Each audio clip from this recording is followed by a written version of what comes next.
thank you everyone, first of all, for joining us this morning for our panel event on navigating coronavirus. What does the future look like for professional firms? Very shortly, it'd be my pleasure to introduce each of our expert panelists today. But before that, I thought I'd better, for those of you who don't know me, I thought I'd better introduce myself. So I'm John Staniforth, and I'm the head of professional firms at Moore Kingston Smith. Moore Kingston Smith are one of the top 20 accountancy, audit, tax and advisory firms in the UK with a focus on owner-managed businesses. We have 62 partners and approximately 600 employees and a turnover of around 56 million. We're currently the 10th largest firm in London with a wide-ranging client base. We provide integrated and partner-led service, and our association with the Moore network, which started about a year or so ago, allows us to help our clients both in the UK and internationally. In terms of our professional firms sector, our professional firms team is one of our largest dedicated groups. We have a total of 9 partners, 8 managers and staff acting for over 170 professional firms, which range across the whole different subsectors that professional firms take in. So from legal to accountancy to property professionals to recruitment businesses, etc. It's probably enough about Moore Kingston Smith and myself. A quick plug for ourselves. But it's now my pleasure to introduce each of our panelists. So first of all, we have Paul Miller. Thank you, Paul. Paul Miller is the managing partner of Kelford Seaton LLP, an award-winning multidisciplinary consultancy with over 300 staff and officers in London, Birmingham, Cambridge, Kent, Essex and Hampshire. Primarily focused on residential new build and work to existing properties, the practice delivers award-winning projects across all major sectors, from single buildings to multi-million-pound mixed-use developments. So that's Paul. Moving on next, we have Ed O'Rourke.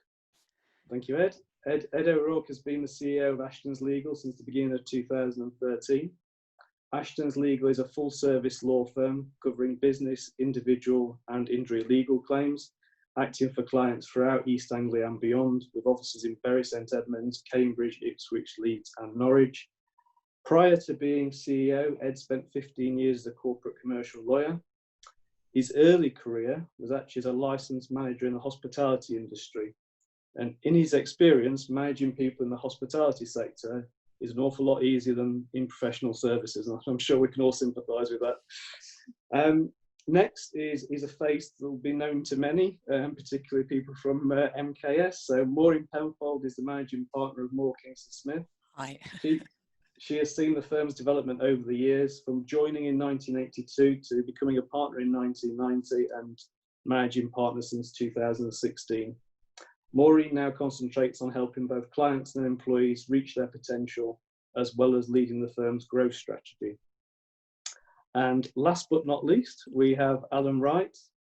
Alan is an architect and founding partner of BPTW, an award-winning architectural and planning consultancy practice of over 100 people based in Greenwich. As well as overseeing major projects at the practice, he heads up 2 of BPTW's strategic groups, business development and practice management. So that's a quick whistle stop of our panel for today, and which professional firms they are partners in. And to get things underway, what I'd like to do is to ask an initial question to Paul, and then we're going to hear the views of all the rest of our panelists in order. So starting off with Paul. Paul, could you please tell me how your firm has navigated the challenges caused by the coronavirus pandemic? Yeah, thank you, John. Good morning, everyone. Yes, interesting times. We had interesting times after 2008, economic meltdown, and these are new interesting times. Pre-pandemic, just to set the scene, we introduced a thing called MS Teams into our business. This was quite a few months ago now. And we used it really for inter-office, remote working, contact with members of the teams. It turned out to be actually a great bit of insight really into setting us up. So pre-lockdown, we stepped up our efforts because we'd already, as I say, introduced into the business. Sorry, thank you. And it was really just to avoid sort of unnecessary travel, design team meetings, project meetings, client meetings. Then, of course, once lockdown came, immediately on that day, we closed our offices. And I have to say the impact, therefore, was pretty minimal in the sense of we could continue doing our business, albeit in a completely different way. We've not provided access to offices unless specifically agreed with me only. Pretty good to manage, actually. There've been a few people that tried hard, but in the main, it's been really, really remarkable. Our strategy has been about being open for our clients, but also engaging with all our people across the business in an honest way. So we've asked them to regularly stay in touch, give us feedback, tell us where they're having difficulties. And I think that's really helped us sort of navigate some of the difficulties we've had. We've continued to improve the experience. We're investing in adapting people's experience working from home. We've reached out regular communication. So we're doing regular catch-ups with partners on a weekly basis, unheard of. We kind of get ourselves together so regularly. Business leaders, group leaders of their units, we're having fortnightly catch-ups. I'm doing a webinar once a fortnight, roughly across the business, that everyone joins in or can listen to the recording. We're having individual group meetings, both work and social interaction related, because of the whole well-being agenda that we need to really be mindful of. And we've done some surveys as well, so we've really sort of flushed out where the challenges are across the business. So in what seems like an awful long period, but only actually 3 months, I think we've done an awful lot. Probably more than normal in terms of communication, if the honest truth. And then staying in touch with clients, I've been making regular statements, posting on the website to our clients. We've got a link on the bottom of our email, providing those statements if people want to refer to them. And I've openly invited all our clients to obviously speak to their own contacts within the business, but making myself available if they feel that there's a need. No one's taken me up on that offer yet, but that could happen. We're doing webinars, technical content, bit of insight, staying in touch with our clients. We're also doing some fielding work where we're providing some risk assessments for clients' own offices, looking at their procedures for returning to work, and indeed some of the site construction related activities, which obviously is well publicised in the media generally. In terms of feedback, we're getting some really positive stuff from our clients. They're telling us that we were continuing with business, they saw no interruption, they were happy with the level of the services, and I think we're all in that collaborative, cooperative spirit anyway, given the challenges. And then, as I say, home working, we're continuing to invest, so we're providing extra kits, screens, laptops, ancillary items. Telephony we're looking at and channeling everything through MS Teams rather than relying on mobiles, landlines being diverted. And we're trying to change habits. I mean, I think, most businesses will probably be honest with themselves and saying a lot of their processes have been quite manual. We certainly have. And we're trying to work with that, looking for software solutions and getting that balance right. I mean, it's not for everyone. I'm a bit long in the tooth with some of this stuff, but, there is a good reason now to drive some of these improvements through the business. So yeah, overall, and we've got a great culture at Kaufers, and I think everyone really is sort of, grabs hold of the challenge and working with us. So that's been my experience. Thank you, Paul. And moving on now to Ed, exactly the same question really, Ed. So if you could just let us know how Ashton's has coped with the challenges over the last few months. Yeah, certainly. Thank you. Morning, everyone. Hope you're all well. I think for me, I don't know whether for everybody else, the back end of March seems like a long time ago and a distant memory already. What has been our two key themes really of how we've coped and navigated the challenges are pretty much similar to what Paul's experience has been. One has been communication, and one has been adaptability. Again, similar to Paul, we had adopted MS Teams last year. I say adopted, we had it. I think actually the adoption of it became rapid and hugely accelerated by the COVID situation and the shutdown of our offices. We started in the early days with daily operations teams meetings and twice weekly management board meetings.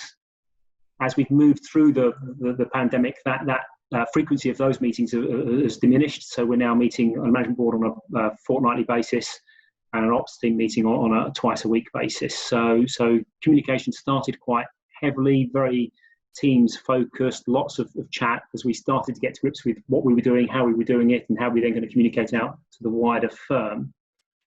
And we've been communicating to the staff as a whole a lot more as well, including our furloughed staff. So we have something called Jostle, which is a sort of social media platform a bit similar to Yammer, for those who've heard of Yammer.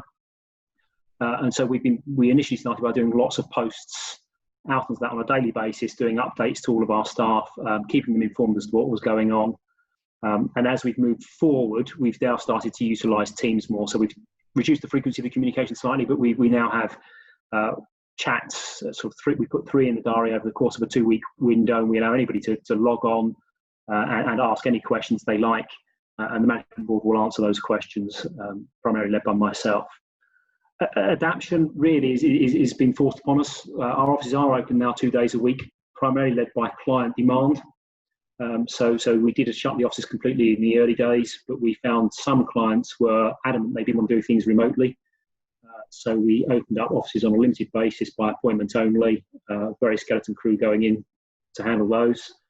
But yes, it's been a case of continuing to adapt, evolve, change the way we do things as we move through the crisis. And it's become more a case of, as they say, the new normal now, business as usual. We've sort of settled into a pattern that we understand and we're familiar with. Thank you very much, Ed. And exactly the same question for Maureen now, please. Good morning, everybody, and hope everybody is well. I would say really the same as Paul and Ed, really. Our challenge has been communication. That's been the main focus. But sort of going back, and it does feel a bit like it's history now, because we sort of started doing our COVID planning back in February, and we put a team together, and we were doing, the changes that were happening then felt fast. And we sort of started to get ready that one day we may need to work at home, but we never even expected it to be quite as it was and quite so quickly. And for us as an office, 17th of March, we basically moved 650 people from being a complete office-based business to being a complete home-based business overnight. And all I can say is thank God for IT. Our IT team were just amazing. They ran workshops, they ran sort of hot desks of sort of queries, and they basically were there for everybody, getting the kit out to people who some people who hadn't even got a connection into our systems, but they managed to deliver it. So we got everybody up and running at home. And so, we were grateful for the fact that we had been investing in IT. We're not a Teams user, but we have other things that enable people to work, and that worked well. An interesting thing for us is we had introduced a voice over IP phone system called Fuse that has messaging, video, all those things. And for the 18 months prior to lockdown, all you ever heard was people moaning about Fuse. Well, it has been a game changer. We turned it on video for everybody overnight, and another thank God. And now it is used by thousands of meetings, calls, messaging. So for us, that was a really big piece to get us going. From day one, we decided, right, we must make sure we've got a people-first strategy. The safety of our people and our clients has got to be utmost, and sort of ran every decision-making process and sort of sense-checked it against that to make sure that we could sort of maintain what we were doing and put well-being of everybody first. So I think, again, our team have stepped up to the level and made sure that we could actually continue to be there for our clients. And clearly with what we do and with what all of our clients and all of you have been going through, making sure we are there for you over the last few weeks has been pretty important. But again, as everybody said, communications, teams, clients, all sorts of different levels we set up of groups to talk to each other and to make sure they could communicate internally. But externally, again, the government were almost on a daily basis putting out regulation and new systems of support, new structures, new things that we had to help our clients navigate through. So our communication with our clients constantly has been a really important feature of the last few weeks for us. And hopefully, by virtue, for those of you who are our clients, you would agree our teams have really stepped up in that lots of contact. Sometimes it's just talking through the issues and how they impact, but we've really tried to up and make sure that whatever people and however people wanted to communicate, that we could do that and keep them close. We're continuing with that with we've got webinar series, we've got panels such as this, we're doing drop-in sessions, emails, just trying to constantly keep people up to date, because it is still a changing world. And clearly our role with our clients right now is to support them through all of this, in the ups and the downs, and being there for them is a critical part of that. We've obviously dealt with furlough ourselves a little bit for where we could, but actually, you know, I think our people have really come together. And values and culture is a thing that's used quite, words that are used quite a lot, but I do feel that our people have really focused on that and what the core of MKS and stepped up to champion it. Wellbeing and mental health, somebody else mentioned, has been a focus that we've really tried to live by over the last couple of years. We've, you know, we've got sort of mental health first aiders. We've got a silver in the Mind Wellbeing Index, and we signed up to a Time to Change pledge. So we couldn't forget it now. So we've really focused on our people's wellbeing. Again, trying to look at it both from our whole community of our clients and ourselves, so that we're all joined up on it. Last week, some of you may have joined, we had a great seminar that we got Sally Gummel to speak at about motivation and headspace and how you get yourself through this stuff mentally, and it was really quite inspiring. So hopefully some of you enjoyed that. We've done many things in terms of trying to keep up the social connectivity. Those of you know us at MKS, we're quite a social bunch, and that's a really important part of who we are. So our teams have stepped up with yoga, with mindfulness, with baking, with master of task competitions, of course virtual drinks, but sometimes coffee, and really trying to keep that community together. And I think that sort of social connectivity has been a challenge, and one really worthwhile that people have stepped up to the plate with over time. Again, like others, we've increased our internal comms. We do a 2-weekly, effectively, webinar, firm-wide sort of webinar, which I do with a panel of partners, and then we have a Q&A. We're doing 2 weekly pulse surveys, so we can just understand what the challenges are, how people want to work, what we need to address, but also so that we're starting to get the ideas of what happens next. So we are still operating a complete work from home policy first. We did manage to open 4 of our offices around London 3 weeks ago, when that became an acceptable thing to do with all the COVID secure workings, etc.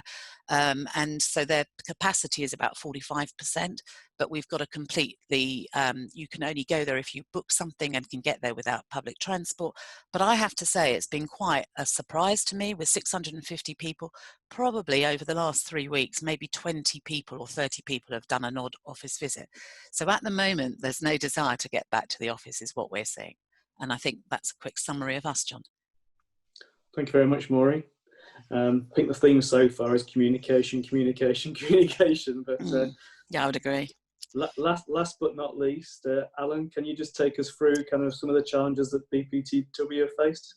Yeah, and I'll try not to repeat what all the previous speakers have said, because I think we're all in the same world. I think the first thing I'd like to say is what this thing has done is it's brought together collaboration in such a huge way. There's been an outpouring of shared experience, both from formal avenues, even the RIBA, if I could say that as an architect, have come forward and have started to really bring people together, which has been great. But other things that we're involved with, like the Housing Forum, we operate in a similar space to Paul, but from a slightly different direction, being architects and planning consultants.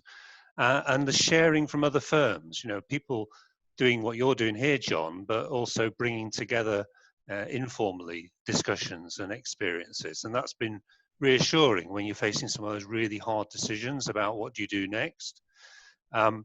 Unlike those that had already trialed some of these things, we were a little bit thrust into it. But the good news was that we had bravely opened a new office just weeks before lockdown. And that meant that we had actually had to get to grips with some of the remote working procedures, and those were then rolled out across the board. MS Teams was a new thing to us, but has been a godsend. And I think there's lots of areas in which our work has been transformed. Instead of spending 2 hours going to a meeting in the far side of London, the meeting now comes to our homes, and you save that travel time, but it does take longer, is what we're finding. In terms of things we did immediately, we apart from obviously the setup remotely, it was very much around how do we keep the office working effectively, the decision makings we'd have to make, given the anticipated slowing down of work, and we saw construction sites closing very quickly, arguably taking advantage of furlough schemes in some cases, because they were then asked to reopen. But that's difficult when you can only put 20%, maybe 60% of site operatives on a site at any one time. So everyone's having to think differently about how we've done things. One of the big things that we did, which hasn't been mentioned, is holidays. We're really concerned that people take a break. You know, these type of experiences are very wearing on the eye, never mind the mental process. And trying to encourage people just to say have half a day off, even a day off if you can, or preferably a week off from time to time. So we've kind of forced the pace by saying we want people to take 40% of their annual leave by the end of July and 70% by the end of September. That's not cast in stone. If people have got good reason they can't do it, maybe they're busy, usual excuse, or they've got a big holiday planned in August anyway, you know, we are open to discussing that. What we don't want to do is get to the end of the year and people are absolutely worn out because they haven't had a break. And so that's really important. The other thing I just mentioned that's different, Maureen touched on it, a virtual pub crawl. We have people going into different pubs and meeting different people. One pub had a quiz, one pub had another event going on, you know, different activities, and it meant you could just dip in and socialize. We didn't get 100%, but we probably got up to about half the practice joining in, which is about on par with a physical event of the same sort, because people after work have got other situations. And dare I say it, there was a group that kept going till about 11:30 at night. So some things never change. Yeah. Thanks. Thank you, Alan. I really like the idea of a virtual pub crawl. I think we might steal that for MKS. It sounds like right up our street. Right, thank you very much, all four of you. Kind of contrary to the reputation of many accountants who tend to be kind of quite backward looking, I think we like to think at Moore Kingston Smith that we don't linger on the past too much and we're more looking forward. So kind of moving away from kind of the last few months and the challenges that each firm has faced, I'd now like to kind of move away from that and talk about the future. So turning to the future, what changes are your firms looking to make once we are eventually out of lockdown, and what plans are you making for the new normal, as people are calling it? And we're going to kind of go through each of the panelists in reverse order this time. So kicking off with you, Alan, if that's okay. Thanks again, John. Well, I mean, we're all dipping into our employment policy handbooks and finding that we've written them for a different age, aren't we? And that age was just a few weeks ago. You know, we've seen a sea change in a matter of, well, literally days in most cases, from being 100% in the office to completely home working, and we foresee that continuing for a long time to come. We've set up a little task force to look at what does return to office look like. Sometimes that's called return to work, which I think is an interesting misnomer. I'd like to think we're all still working. And right now we're still in stage one, which is 100% remote working. But we are seeing people needing to go into the building for different reasons. We had an interview planned on a project, and in the end we were asked to do a video, and the only realistic way of doing that properly was in the studios. So we're having to be flexible around it. Stage two will be to open the office for specific tasks, and that's where furloughed staff, particularly support staff, might come back into work. We certainly welcome the opportunity of part-time working furlough, because I think we won't be opening full-time. We'll be avoiding public transport. We'll be managing it in limited hours, maybe 10 till 4 has been discussed as a possibility, so that it's a very managed process. Unfortunately, people are people, and what you see is, you know, it's interesting what Maureen's just said, but people will take advantage. If the office is open even for a little bit, they'll suddenly assume they can be in for any bit. So they'll wander to their desk and start doing a task. So trying to manage that process and the expectations is definitely going to be an issue going forwards until we can move to, dare I say, a COVID-free environment. In terms of reopening the office, I think we will at best have the office 40% maybe occupied. One of the factors that came up quite quickly was, dare I say, the welfare facilities will limit you, particularly toilets and the flushing of, and that was a bit of an eye-opener when that was first mentioned about 2 months ago. And suddenly you're suddenly having to think differently, and there'll be organisations having to completely change how they're organised. How an organisation on the 12th floor that uses a lift to get everyone up to that floor is going to work, I don't know. We're very fortunate. You can walk in off the street, and we have 2 staircases, so we can have a one-way system. What are going to be the issues for us? It's how to balance that work from home piece. You know, not everybody has got the benefit of satisfactory work from home environments, particularly younger people that are sharing and missing the socializing. That's one side. But 3 hefty lads, never mind women, you know, around a kitchen table trying to work in different working environments, that's a challenge. We're a fairly incestuous bunch as well. I don't think we've got anybody from Calford's married to any of our staff, but we've certainly got people with competitors of Calford's married to our staff. And so, you know, there's commercial confidentiality issues, there's data control issues, and, you know, just gearing up the kind of equipment we use. It's all right with a laptop and the relatively soft stuff like MS Teams, but when you get into Revit software and the really heavy duty, heavy lifting stuff, this kit's expensive, and we're having to have double the kit. There's a big cost in there, and we're very grateful for the support that we've been able to gain from the bank to give us that sort of bridge into financing some of the things we might otherwise struggle to do.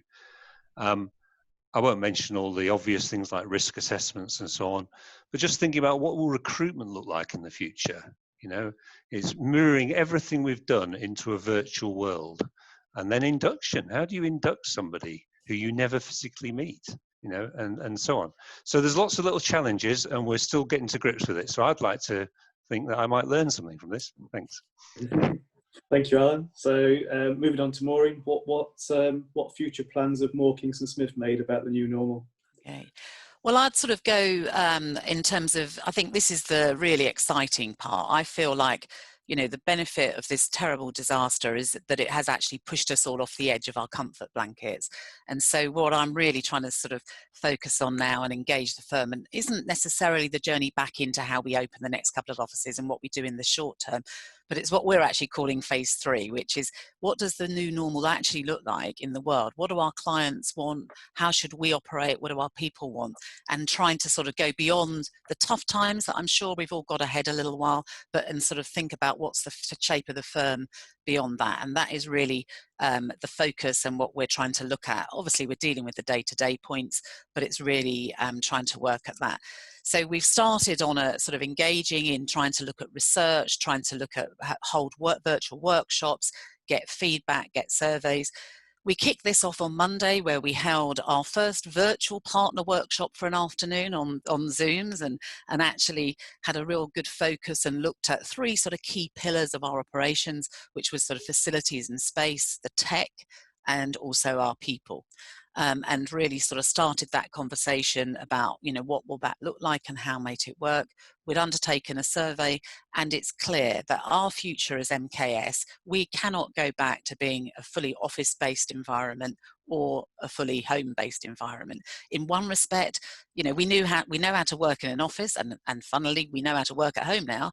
The big challenge is how do you merge the two and actually keep your business together? And that's really our big focus.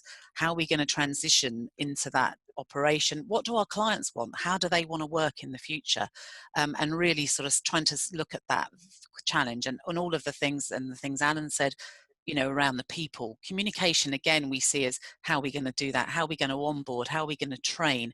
How are we going to make sure that we maintain that culture and that connectivity of our people that really is quite a big strength of ours, and from that. And so we've just started on this project really of trying to listen and gather that feedback. But I think it's going to be different. We're going to hopefully talk to some of our clients, and we'd love to hear views from anyone here today about how they may want to work with us in the future. But we think that clients are will clients want to go back to having 2 hours to just go to a meeting, you know, or will they want to do a lot more things virtually? So in a way, what do we have to do with our offices? Do they need to become some sort of different environment that is like a meeting hub, both for clients and our people to connect up and socialize, but actually not so much just do the work, because if they can do that at home. And again, as Alan said, that then leads to, we've got to think about that's duplicating kit everywhere. We need people to have setups that you can work everywhere. So there's, you know, we're accountants, there's numbers involved and investment involved in that. And how that's going to sort of pan out as we go into the new normal, not just the short term to get back. And trying to sort of, you know, the building of relationships, both with our clients and of the future. We've actually onboarded some people, I would just say, through this virtual time when we've been at home that we've not met, and we've actually onboarded some clients that we've not met. Both things to me quite amazing. So trying to work out how we build that operation of the future. I think one of the biggest challenges will be that training and development of our people. That's what people have struggled with, and we've had to really work quite hard. So some of our management techniques as partners and leaders of our businesses, I think we're going to have to change some of how we sort of manage and operate and develop people and monitor from there. Clearly, we're a business, so productivity has got to be maintained like everybody else. And how we're going to have to be able to measure that, I think, is going to change. We're going to have to be more sort of output focused with people working, you know, our people are saying to us they almost want to be a work from anywhere, anytime type environment. But clearly, we're a client-focused business. So we need to understand how, if you do allow that, how do you operate and it works to be able to serve your clients and be there when they want you. So all of those challenges we're looking at. Incredibly exciting, I think, but then that leads to the tech challenges. And you guys have all mentioned MS Teams. We're not a MS Teams user. We are looking at how that may work for us and whether we would want to use that. We're really excited about the opportunity this offers for digital transformation. And we're hoping we can work with our clients on their digital transformation, but also understand, how do you want to communicate with us? How do you want to work? Do you want us to come into your offices anymore, or would you prefer to keep us away? Are you going to be in the office if we come? So all of those things really, both in terms of how we're going to operate operationally, but beyond the just going back to the office, but what does that new future look like? And I think it's a really exciting time, but we're a people business with clients and at the heart of what we do. So we need to understand how our clients are changing, and we can change to serve them. But I think digital transformation is probably going to just we're all going to be pushed forward with that. And again, remembering for us the social aspect. So, you know, even if we are going to have virtual clients we don't meet when we're operating, I'm sure we will still want to all get together socially to build those relationships, both with our clients and our internal teams. That's the direction of our journey. Thank you very much, Maureen. And moving next on to Ed, what are the future changes you're planning at Ashton's for once we're out of lockdown? Yeah, not just once we're out of lockdown, but things we're already doing now. I mean, I'm sure if we weren't familiar with it already, many of us have now heard the Churchill phrase, "Don't waste a good crisis."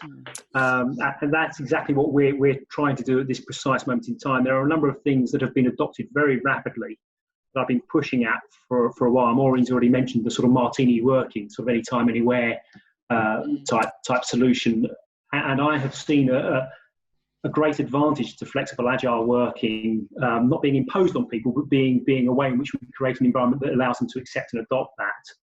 Been an advocate of that for a little while now, and I think it's probably fair to say that pre-lockdown I had 25% of the firm who were eager to adopt that sort of way of working, 25% who were probably okay with the idea of going in that direction, 25% who were a bit more ambivalent and resistant, and 25% who were totally anti the idea entirely.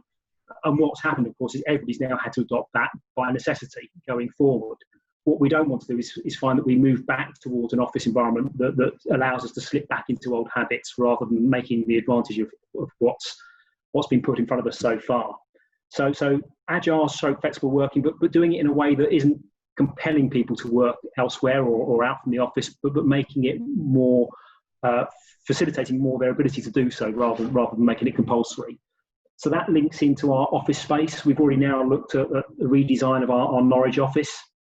Already got some plans out that create, as again, I think Maureen mentioned, this sort of hub type arrangement whereby it's a meeting place, it's a social place, and it's not somewhere where everybody has their own desk, which is currently the setup we have at the moment, that every employee has their own permanent desk in the building. So we're already looking at how we might redesign that.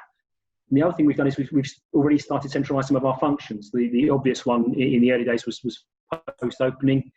We used to have posts going to all of our offices. It's now been redirected to one centralised location where it is scanned in. We never had centralised scanned post before. We've done that, and we've set that up on a permanent basis, with the aim that also they're now doing e-bundles and the whole reprographics package out of that one team. And again, that sort of, all these things tie together, because that enables people not to have to come into the office to collect their post. They can have it scanned to them. They can pick it up in an electronic format. You could have people creating document bundles and sending them out on behalf of other individuals. So this idea that you've got to give everybody access to the suite of technology kit that we have is something we're moving away from. We're creating small teams where it becomes their expertise. So you only have licenses for 4 or 5 people, not 400. And those 4 or 5 are the dedicated resource of producing whatever it is that piece of kit requires. So we're trying to use the now to actually dictate where we're going to be 6 months, 12 months, and a year down the line, and ensuring that what we do now isn't a short-term quick fix, but is actually built into being part of a longer-term solution. So the digital post room is exactly that case in point. We could have easily slotted something in very short-term. We actually took 3 weeks to build what we put in place. We knew it wasn't going to be the perfect solution on day one, and we're continuing to evolve that as we go through now. But we started with the end game in mind rather than just the sort of what was the knee-jerk solution to solve the immediate problem. So for us, I think there is a big change, and it's that change management piece that is always the hardest part of doing management. People will often nod at you and say, "Oh yes, what you say is perfectly sensible and the wise thing we should do." Because change is uncomfortable, and it puts people in a place where they feel less competent. And I think for lawyers that who are, I can't speak for the other professions, but certainly in the legal profession, there is an element of, I am a professional, I therefore cannot admit or show signs of weakness or not knowing what it is I'm doing. And therefore, when you're trying to change habits in such a fundamental way that causes that discomfort, it's a very hard direction to go in. So we've been utilising this particular crisis to sort of keep that fire burning that's been burning under people because of the crisis, but not allow it to slip back. And our biggest concern is to say not to open up the offices too soon or too rapidly, to allow people to sort of fall back into the old habits before we've had a chance to redesign office space. Thank you very much, Ed. And again, last but not least, returning to Paul for future plans that are being made by Calford team. Yeah, thank you, John.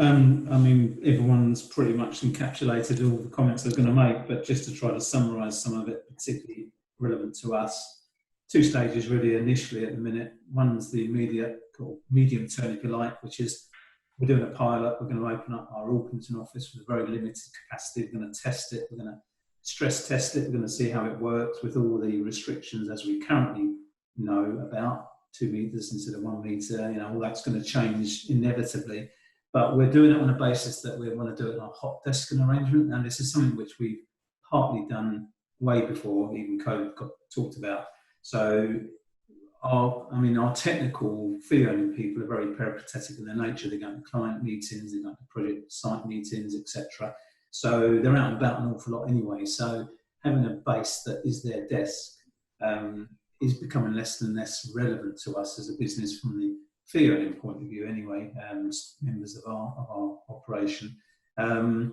I think it's one of those things that, time will tell in terms of popularity. I think the initial indications are, certainly talking to some of the panellists and other people in my network of contacts, once offices are open, the popularity isn't actually as big as what people think it might be. So I do think there will be, people making a choice of realising actually their efficiency is better by, perhaps remote working mixed with their site visits, client meetings or whatever. We've proved it works. I think that's the real hurdle that we've got over, and I think Maureen mentioned that, we're all a little bit fearful of making that leap of faith totally, but we've succeeded in demonstrating to ourselves it can work. I think from a managing point of view or leaders, it's, some of my colleagues are very comfortable trusting people to work flexibly, remotely. Others are less so. It's just different management styles, but I think it's one of those things that we're all got to get used to appreciating that actually, we can work more efficiently. My support teams, I mean, quite a few of them already have been working remotely, and I know where they've done it in the past for the last year or two, it's proven to be very successful. So I don't have any concerns there at all. As I say, more hot desking, definitely. We're across offices anyway, so our London office, as a typical example, is very popular for client meetings and always has been. So we get a lot of traffic coming through our London office. So because of that, some of our Orpington-based people would end up hot desking in London for the rest of the day in any event. So I think all those sorts of things inevitably are kind of like proving yet again that this can work. As Maureen said again, I think clients will dictate to a certain extent what they want. So if they do want to come to our offices, great, we can accommodate that. Time will tell, I think, in terms of whether or not there'll be less of that, in terms of people looking at their time spent travelling and all the rest of it. I do think that collaborative space is something which we did actually start to look at before COVID again, in terms of making better use of our office spaces, more breakout spaces, more meeting rooms, creative spaces, because although we don't compete to the same level as Alan, we do have architects, we do have other designers on board, and their requirements are far, far different from a traditional building surveyor like me and quantity surveyors, and that's something which actually is a big challenge for us. So we haven't got a one-size-fits-all solution going forward. So I'm very keen to hear other people's experiences in that regard.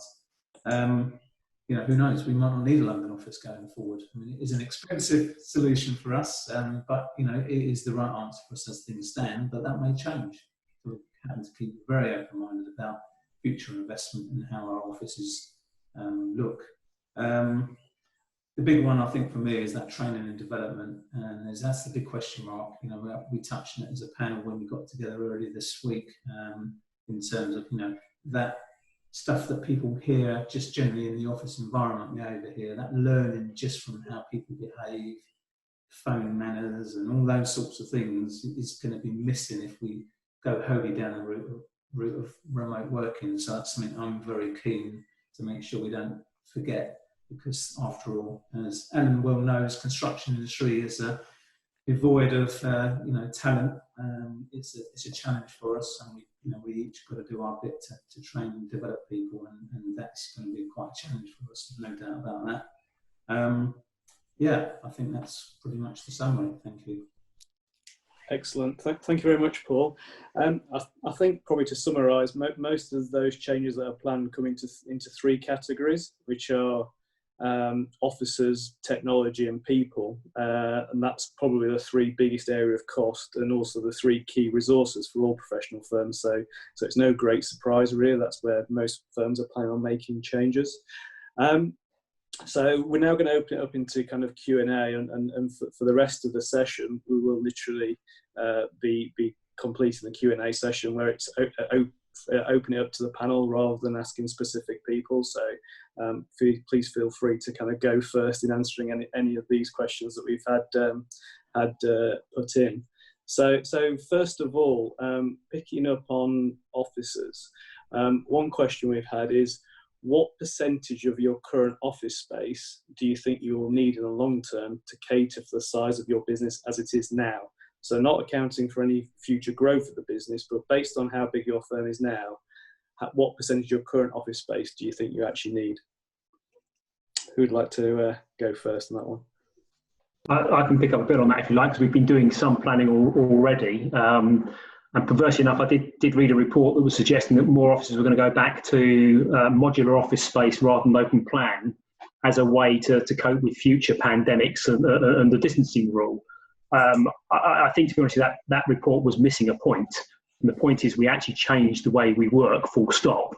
And the office becomes less of a relevant place to be, to get your job done, as it were. It becomes more of a place where you go to for other purposes, other than just getting the head down and getting the day work done, as it were. So from our perspective, we were looking, I mentioned earlier, we've done some redesign work of our Norwich office. We were, prior to the close down, we were looking at taking a building next door to our Norwich office space, which was 50% again of the size of our existing footprint. And we've now shelved those plans. And the redesign we've put in place for the existing office accommodates, we think, actually more people. So we reckon somewhere between 50% to 75% of our existing office space would cater for a new way of working and a new way of operating. Thank you, Ed. Other views around the panel? I agree with it. I mean, I think we're roughly, in terms of our central piece and then around the M25 office space that we've got, let's say we've just over 40,000 square feet. I think probably you would say 30,000 in this new mixture of worlds, so around 75% for as we are today. Yeah, the point I was probably not making so well earlier with that hot desking is that I think that will unlock some further efficiencies anyway, because of the nature of our business and people are out and about a lot. I mean, if only I had some data to go on, but we were going to have an attempt before the COVID, and it's just coincidentally to see how well you utilise our offices are.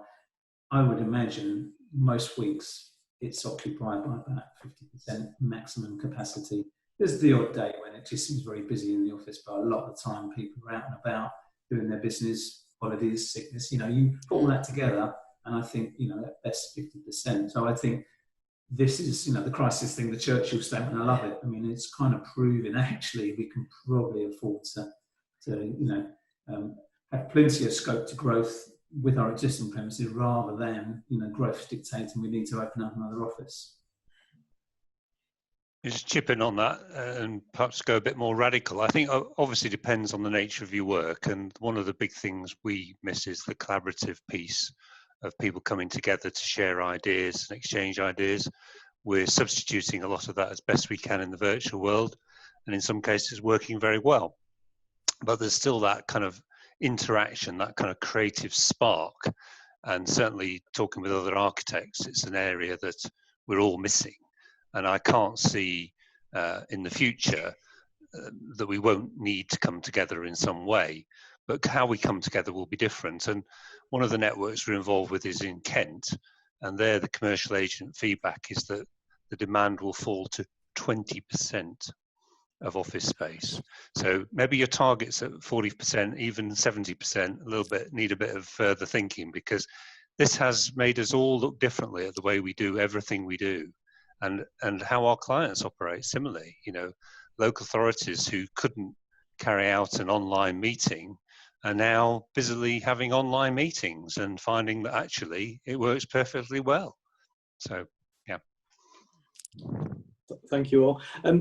A very specific question, so it probably will only be relevant really to Maureen and Paul, but I will ask it anyway because it kind of follows on from that. But do you see a future whereby firms such as your own will maintain a London office when it may be more convenient for staff to be based in the suburbs so they don't have to use public transport? Shall I go first? Please. Yeah. Yes, I think so. I mean, how I see our future is that we will still have a London, sort of city central base, but that will be the sort of centre of a hub, and a sort of the key meeting space, so everybody can connect in, both our clients and our people.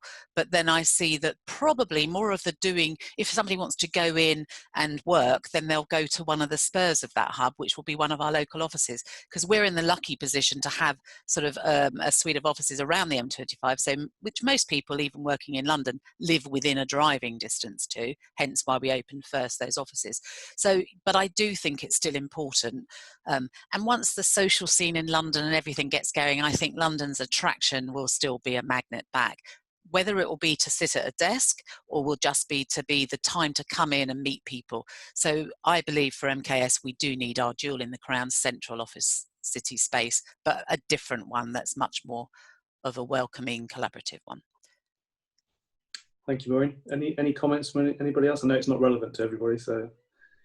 Just to agree entirely with that, yes, there is that attraction still, I think, of the London scene that people do sort of flock to. But I do think, a lot of the feedback so far from people around our offices are that they don't miss the commute, they don't miss the cram, crush, bad social behaviour stuff going on. I mean, the last 2 meetings I had in London, it took me 2.5 hours to get home from, and it doesn't, you don't have to think too hard about how difficult it was before and now the benefits of not commuting to London. So it's a balance. It is a balance. I think people will go to London for an event effectively, so it won't be an everyday occurrence, but it will be for a reason and then add on. And my own feeling is our people will want to flock back to London when all of the pubs and bars are open. There's not much interest at the moment, but once the scene starts, suddenly I think people will get an interest again. Thank you both. Moving on to the next area. So next question we've had is, as a business, we have been looking at undertaking a project reboot type session with our teams, taking into account lessons learned during lockdown and involving staff in setting our strategy and agenda for working in the new normal environment. I'd be interested in getting panelists' thoughts on how they're looking at capturing their learning during this period. So who would like to go first with responding to that question? Happy to pick it up. I'm lucky in some respects. I a few years back appointed a business analyst and created a project management office within the business, because I was conscious that we were trying to deliver quite a bit of change within the profession and within our business in particular. So I have a team who are already doing that, capturing, so I mentioned earlier the lunch wids, we're capturing within those, we're asking questions back out to users as much as them asking us questions. And we're capturing that at the moment in some form of business analyst chart that he uses beyond my level of expertise, to be honest with you. So he's capturing that information and then collating it and bunching it into some programs that we might then come back to formulate our strategy. So people, clients and clients and staff are saying X. How does that link into what we might do in how we change the office space, etc., and all these other things? So we're capturing it through something we call a project management office. We're capturing it through staff survey, workshop, and effectively interactive facilitated workshop sessions where we, with a bit of research and background, some futurology stuff and a little bit of McKinsey thrown in there, and sort of then creating debate, which we're then trying to at the moment sort of collate a lot of that together so we can plan for the future. Thank you very much. Just echoing that, I think asking your staff is obviously the paramount thing, and I didn't mention earlier, but we're on survey number 4, I think now, as we're going through a series of iterative processes. How are you coping in lockdown? How are you coping with the idea of returning to the office? What are the needs, and so on. And so feeding in through that process is really helpful. But the other thing is, as we're organised into operational groups, and those groups meet regularly anyway. So we're capturing that sort of feedback through that process. But I do see the benefit of having some external input into this. Certainly as partners, we've enjoyed having a sort of an external coordinator whenever we've having sort of facilitated workshops. And I think that might be the next step. We're not going to rush this though, because I don't think we're going to be back in the office, back to the new normal, possibly this time next year. And whatever new normal looks like, there'll be these steps that Maureen's touched on, Paul's mentioned. We'll all be trying different things and taking it slowly and seeing what works and seeing what doesn't work. And the big barrier is transport. We're very fortunate that 40% of our staff live within a half-hour walk or cycle of the office. But that means there's 60% that don't. And of those, how do you cope with that? So it's just thinking through all of those issues, and every single person's got individual circumstances that are different, whether it's kids causing mayhem in the background, which makes it difficult to homework, pressures on the family, the spatial issues that I've mentioned that means you can't have all the heavy lifting kit that we need. So it's just trying to balance all those things up. And there is no single one answer. There's no magic bullet here.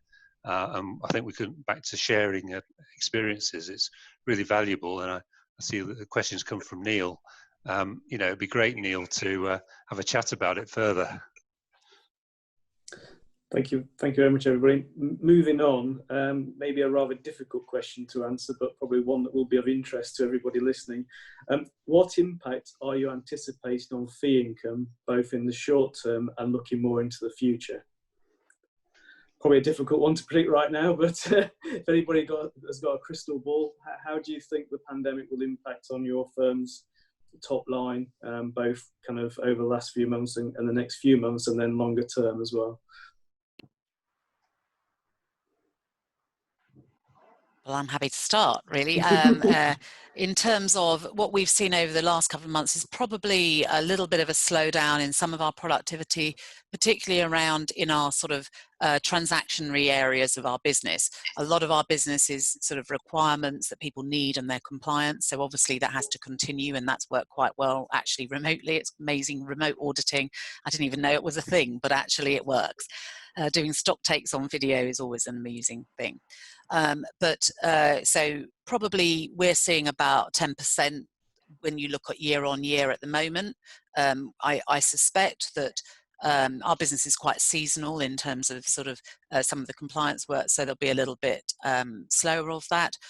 We're also, and I think I would, I'm sure everybody else is, getting our focus back on business development and finding those new clients that need help out there, because actually that will sort of hopefully mean you're still sort of driving a growth agenda in a business. But we're sort of seeing around 10% at the moment, and I think that will be probably where I would predict the following next 6 months. Hopefully not much less, but it could be. Thank you, Maureen. I mean, I'm happy to chip in. I mean, what we've already seen is a slowing down of activity. I mentioned about sites stopping, and so inevitably a recasting of future income predictions. First 2 months results suggest that things are strengthening in the performance there. We've income starting to sort of pick back up again.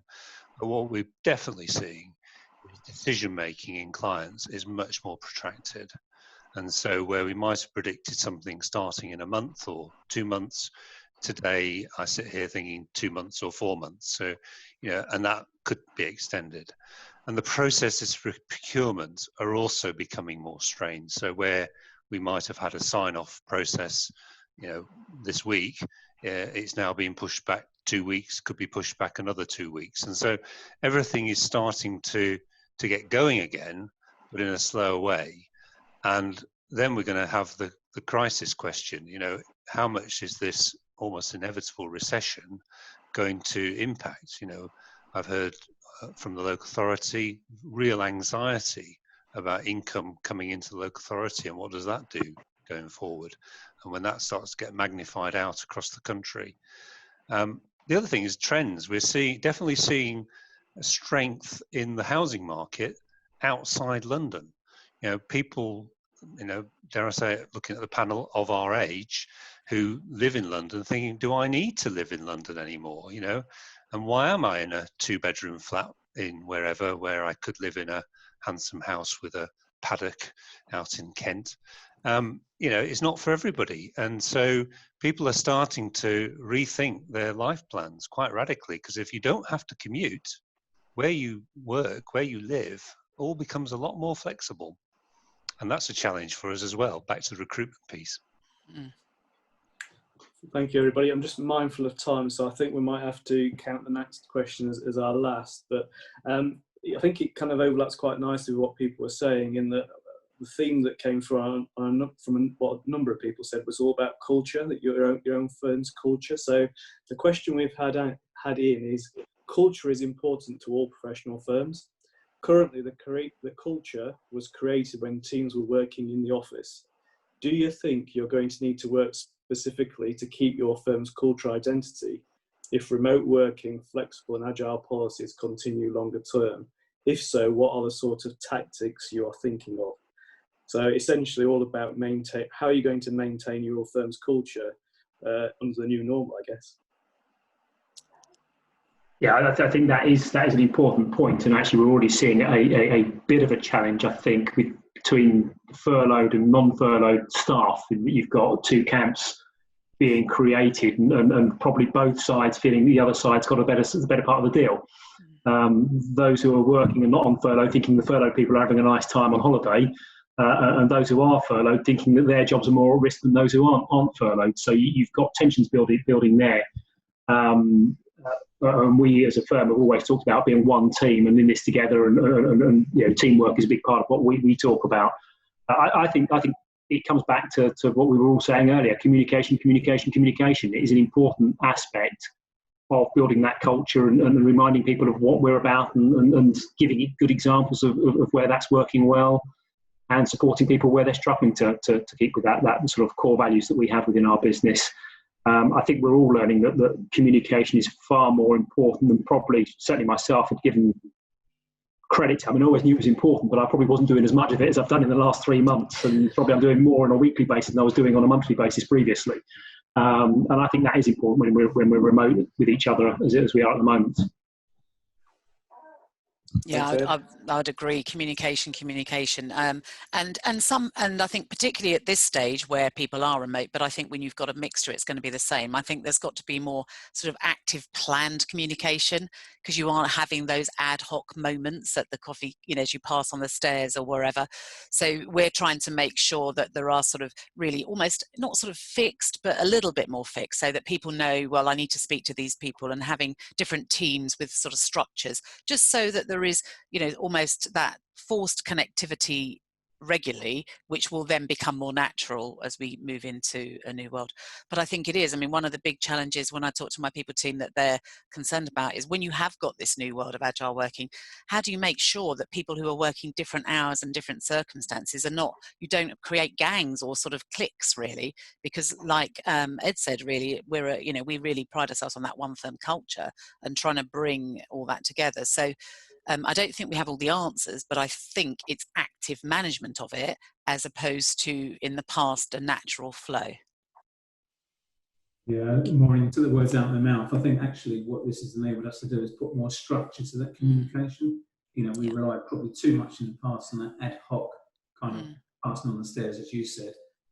Now I think by necessity people feel the need to stay in touch, feel the need to make sure they know what the latest sort of announcement is, that kind of thing. And I think that there's more discipline now, I think, for people to participate in a structured sort of communication. So again, that crisis thing, it's great to provide a great opportunity for people to want to listen in, rather than I'm just too busy doing my e-learning work. I think it's going to be very interesting, though, because how do you metaphorically put your arms around somebody, not that we can actually touch them anyway, but, when you're physically remote, and make them feel like they belong to an entity, and particularly new people coming into the organization in, say, 2-3 years' time? How do they develop those cultures and values in the same way? I'd like to think that in part it's about having them that are so strongly embedded that they come to you because of those cultural and values in the first place. But the other area, I think, is that what we are seeing is the relationships within the organization, those sort of line management relationships, where before someone might have been able to manage 10 people quite easily, relatively speaking. Today, remotely, the strain on that one individual of keeping in touch is enormous. And so altering the way we relate one to the other, that could well be part of it, is building much closer relationships in smaller nuclei that gradually build together into a bigger team and a bigger design group in our case. But, where you relied historically on quite long lines of communication, that's been strained, I would suggest, and the culture and values will get strained with it. Thank you, Alan. I think being very mindful of time, I did say we would schedule this for an hour, and we've gone over the hour, so I think we better end things there. I am mindful of the fact that there are some questions that we've not answered, so I think what we'll do is we will share those around the panelists and make sure that we get back to those people kind of offline, just to make sure that their questions been answered.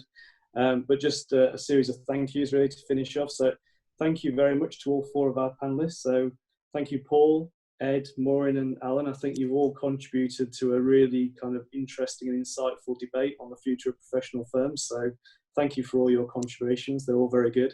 I hate to say it, but I think what we may well have to do, and it's giving you all more work, but I think what we might need to do is have a recap in kind of 6 to 12 months' time, and to see which of those plans that you're all planning on introducing have actually come to fruition. But thank you all 4 of you very much. And finally, I'd just like to thank everybody who has attended the webinar this morning. I hope you find it interesting, and please do fill in the feedback forms. So thank you very much, and goodbye. Thank you. Thank you.